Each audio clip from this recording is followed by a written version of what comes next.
యేసు సువార్తను ప్రకటించే ఒక సైనికుడిగా నువ్వు మారుదువుగాక. ఆమేన్, హల్లెలూయా.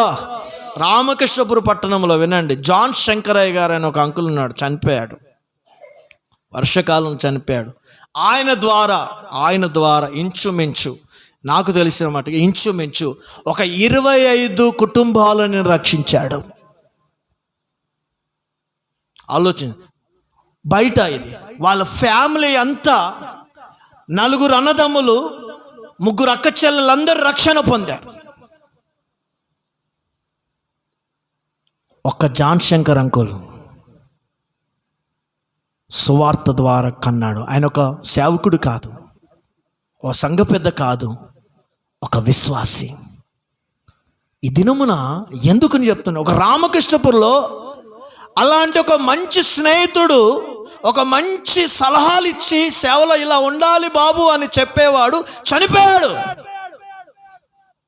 ఇప్పుడు ఎవరు లేరు. నువ్వు వెతుకుతా ఉండు, ఆర్కేపీలో ఎవరు లేరు.